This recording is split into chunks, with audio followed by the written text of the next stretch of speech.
It's time for the 1430 Connection on 1430 WNAV and 99.9 FM, spotlighting news, newsmakers, and important community issues. Now, with this week's edition of the 1430 Connection, here is WNAV news anchor Donna Cole. Welcome to the 1430 Connection. I'm Donna Cole. In the studio with me today is Catherine Gray. She's Clinical Director for the Anne Arundel County Mental Health Agency, and Ann Hoyt, Respond Program Manager for Anne Arundel County Mental Health Agency, which is part of the Crisis Response System. Welcome, ladies, and thank you for joining me. Thank you so much for having us. Thank you. All right, so let's talk about first, Ann, what does Respond Program Manager mean? So Respond is actually a 4-year SAMHSA grant that we have, and it was basically, we applied for it to expand our crisis mobile system that we have and also add on some specialty services, respite, in-home intensive services, and also a peer support worker with the Maryland Coalition of Families. So it does a lot. It added a crisis response team up at Crisis Response. It added a hospital diversion worker. It added an entitlements coordinator through Department of Social Services. And then we work with Villa Maria and Maryland Coalition for Families to provide specialty services to youth who have come through crisis response that meet the criteria and so they can access those services. Okay, when did the grant start? It started October 1st, 2015. Okay, so you have a few more years. That's Yes. great. Catherine, tell me some of the situations that would be crises. Some could be kids aren't getting up to go to school, parents need them to go to school, we'll come in and work with a family. It could be a psychiatric issue where either a child is experiencing psychiatric symptoms for the first time, family has never experienced this before and they don't know what to do. It could be a juvenile running away. It could be some sort of domestic dispute in the home, some sort of altercation or argument. So it's neither of you are lacking work to do in this county. Correct. And the police call on you as well. Yeah. So when we look at the police use of the crisis response system, it's sort of twofold, even threefold. One is if the police are interacting with somebody who they believe might have some sort of issue, arrest is not always the way to go. Let's intervene. Let's see what we can do. Let's provide some services. So it gives the police an option.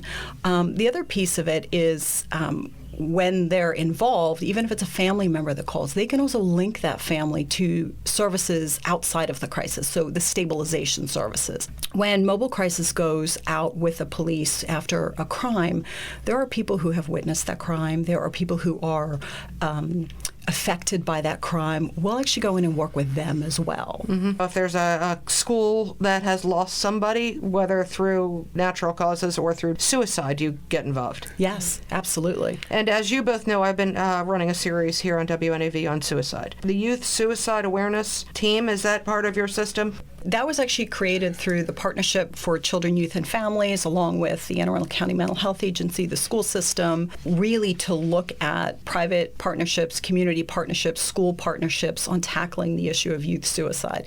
It has expanded from that, which I think is a good thing. So let's focus on suicide prevention. That's what I've been talking about for the past few shows.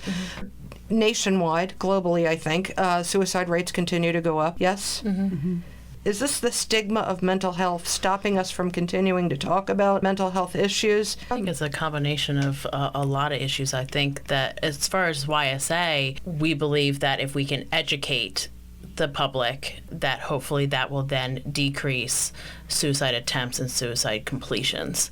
But I think it's also, access to services and, whether or not insurance covers it, whether or not you can get in quickly to see a therapist or a psychiatrist. So I think it also is about, the stigma, but addressing also the education piece. Hopefully that decreases the stigma, and then also increasing resources in our community. And how do we increase resources in our community? It's an ongoing, but we don't have any beds for adolescents here at Anne Arundel Medical Center. Yeah, we actually don't have any adolescent inpatient psychiatric beds in the county at all. Correct. So our youngsters go to places like Shepherd Pratt, whether that be in Ellicott City or in Towson. there are other, University of Maryland, there are psychiatric facilities just not here in our county. Our youngsters can access them. When they go, they are referred back to community services in the county. And what can be an issue with the distance is families. Travel is an issue. Sometimes with some youth, they're maybe on the borderline. So the therapist will suggest hospitalization, but if you don't want to do that, this is what we would set you up with in the community. So they could be on the line, and some people may choose to not have their child hospitalized because of the distance. And go with the community resources instead. And what are the community resources for, let's say, a suicidal adolescent? So on the Medicaid side, we are actually fairly fortunate. We have a very robust children's mental health system. We also offer grant-funded services for people who, it's a small pot of money. It's called TCM Plus. The state provides funding for 50 youth statewide who are privately insured. That's not a lot of kids. Funding to pay for a private practitioner to see them? Funding No, for for what? coordinate the youngsters' care. It's done through the Center for Children, which is in Annapolis.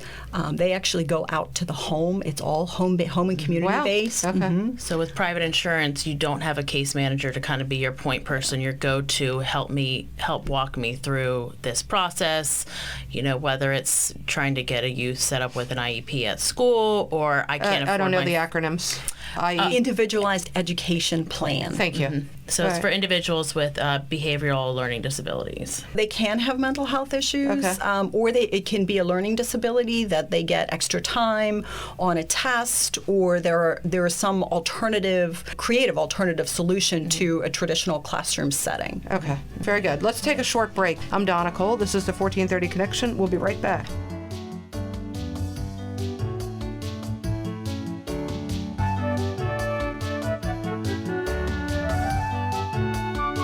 Welcome back to the 1430 Connection. I'm Donna Cole. In the studio with me today is Catherine Gray. She's Clinical Director for the Anne Arundel County Mental Health Agency, and Ann Hoyt, Respond Program Manager. What other resources are available, Catherine? So for individuals with private insurance, the place to start is going to be with a therapist, a psychotherapist, either a licensed social worker or a licensed professional counselor or a psychologist.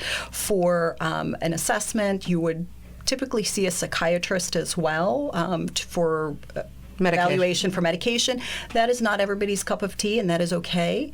Medication isn't always the answer. It is certainly in the continuum of treatment and care.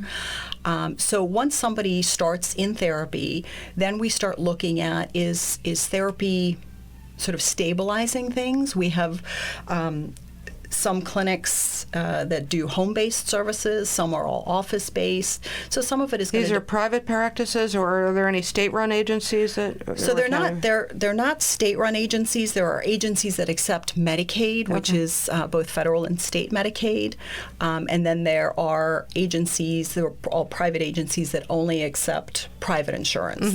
And then there's some that are self-pay. Yeah. Some All right, providers let's only talk take about, cash. so you said that's the first step, but actually stepping back a minute, if there is a suicidal teen adolescent, what should a parent do? You have a crisis line, right? I would say if they're 24/7. Yeah. Okay, the warm line, and the number is? 410-768-5522. One more time. 410-768-5522. 24 by 7. 24 hours a day, 7 days a week, 365 days a year. And what happens when you call that? You will actually get a live person, and they're all trained, and they'll walk through what the concern is, what prompted you to call, and then they can offer resources. And those resources could include a referral to an agency for therapy. It could include a mobile crisis visit. It could include something called care coordination for folks maybe who don't have any insurance. And that is a very brief period of time where we actually send workers out to get you entitlements, get you to your appointments, that kind of thing. But if somebody's actively suicidal, they'll either call 911 or have the parent take the the individual to the emergency room. Sometimes I think teens are tough to tell what they're going through. Yes. I think asking them point blank the question sometimes, because that will sometimes entice them to answer more honestly if you don't beat around the bush. And the question being is, are you suicidal? Do you want to harm yourself? And then the follow-up question is, if you do, how would you do it? Because you want to find out if they have a plan, because that makes it even more serious. Because if they have a plan and then they have access to their plan, say overdosing on pills, and you know that somebody in the house has oxycodone or some other sort of medication that they would be able to overdose on, or if there's a gun in the house, for instance. So you want to ask your kids, if you're really concerned, point blank, because that's going to ensure that you're going to get as an honest answer out of a teen as So the same way possible. you're asking them, hey, how's your headache? Is it better? Your leg feeling better? Where's your mind at? Those open conversations we would love to see happening all the time. Yeah. Mental health shouldn't be this sort of scary subject that we're afraid to broach. You know, we talk about our health concerns much more easily than we Physical do about health. physical Concerns, health, much more than we do about our mental health. And we really look at it as mental wellness, you know, focusing on hope and resilience, not just kind of the what's wrong with you, but what are we doing to ensure that you are this whole person, not just your physical health or your school or your social situation, but where are you as a whole? Okay, so let's talk about that resilience factor when we come back, and social media. This is Donna Cole. This is the 1430 Connection. We will be right back.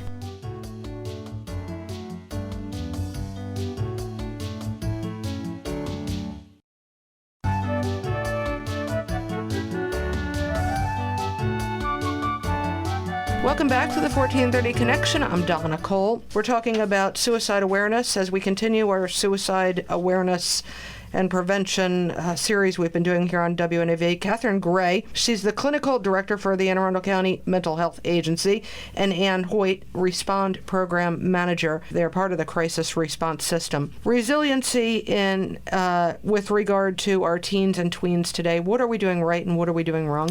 So when we look at resilience, what are we looking at? It really is sort of that ability to bounce back from something. That something is defined by the individual as something that was challenging for them, or whether it be a crisis. But what do they have innately, or things that they have learned that allows them to bounce back? Coping mechanisms. Mechanism, a sense of humor, reframing stress, having support system. Yeah, support system, having this vision of hope for the future. Those are all core competencies within resilience. And when we're talking about social media, one of the challenges with social media is it is all the time. It is 24/7. It's very hard to get away from. And kids don't have that downtime anymore. They really are bombarded with tweets and Snapchats, and I guess we're the age group of Facebook, but they're not. They're not. That's your grandma's thing. Yeah.